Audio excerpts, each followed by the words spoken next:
안녕하세요. 성형공감 채널 성공입니다. 안면거상을 상담하러 오셔서 지방이식이라든지 지방 흡입에 대해서 같이 상담을 원하시는 분이 많이 계신데, 근데 실제로도 처짐하고 꺼짐, 어느 부분에 지방이 좀 과하게 축적되어 있는 이런 경우가 흔하게 있죠. 그래서 오늘은 여기에 대해서 말씀드려보겠습니다.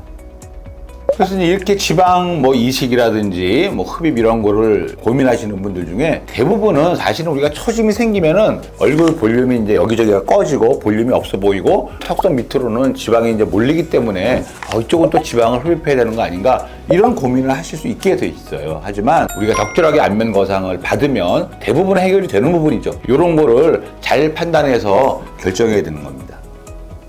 그래서 이제 지방이식이 같이 필요한 케이스가 있죠. 이런 경우는 어떤 경우냐면은 처지기 전부터 얼굴에 볼륨이 아주 없으신 분이죠. 그런 분들도 사실은 처짐 때문에 더 꺼짐이 심해 보이지만 거상만으로 그 전에 우리가 꺼짐이 해결되는 건 아니죠. 이런 경우는 얼굴 쉐입을 만들기 위해서 지방이식이 필요한 경우도 있습니다. 이런 거는 우리가 수술 전에 원장님하고 잘 상의해서 이렇게 변화가 예상이 되는데 더 지방이식을 해서 좀 볼륨감을 채우는 게 좋지 않냐, 상담해서 결정하면 되는 겁니다. 또 어떤 경우에는 이런 경우도 있어요. 안면거상으로 충분히 해결될 것 같은데 약간 꺼짐이 남아있어서 지방이식이 필요한 경우가 생길 수도 있습니다. 하지만 그렇게 좀 불확실할 때는 우리가 수술 결과를 보고 결정하는 게 제일 좋다, 이렇게 말씀드릴 수 있고, 또 그런 게 미리 예상해서 시간이 없으니까 한꺼번에 다 하고 싶어요, 이렇게 하는 건 좋지 않죠.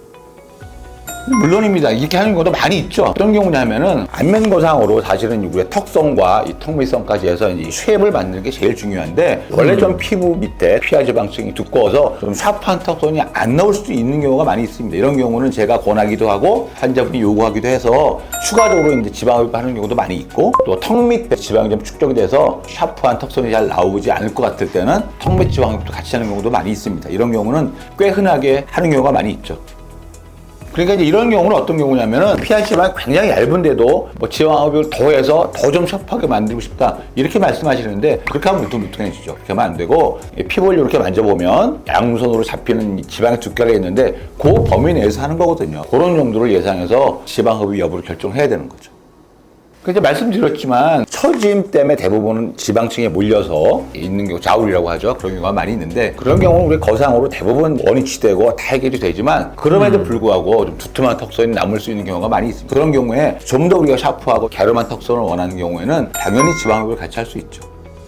많은 환자분들이 이제 상담 오셔가지고 여기가 꺼지고 턱선으로 처짐이 내려오면 이쪽으로 이제 지방이 몰리는 것처럼 보입니다. 그러면서 얼굴이 길어 보이는 거거든요. 그런 거는 당연히 우리가 이제 스마스 유진들을 방해해서 끌어올리면은 당연히 원위치 되면서 턱선은 다름해지고 꺼진 부분이 올라오게 돼 있는데, 그런 걸 생각 못 하시고 여기 지방이 몰렸으니까 지방 흡입을 해야 되겠다, 그러면 피부 처짐은 그대로 남아있고 오히려 굉장히 부자연스럽고 울퉁불퉁한 모습이 될 수 있다. 이런 거 잘 생각하셔야 됩니다.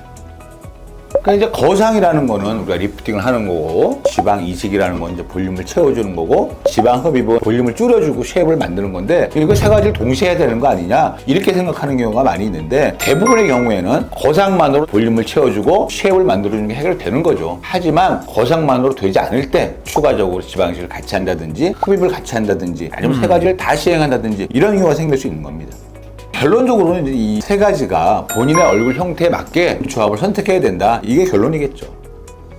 그래서 오늘 안면 거상과 얼굴 지방이식, 지방 흡입에 대해서 말씀드려봤는데요. 무조건 이 세 개를 다 한다고 결과가 좋은 건 아닙니다. 다만 이제 안면 거상으로 부족한 경우에 지방 이식이라든지 지방 흡입이 보충될 수 있는 거고, 세 가지가 함께 시행되는 경우도 있는 거기 때문에 본인에 맞는 방법을 선택하는 게 가장 중요할 것 같습니다. 이상 성형공감 채널 성공이었습니다. 감사합니다.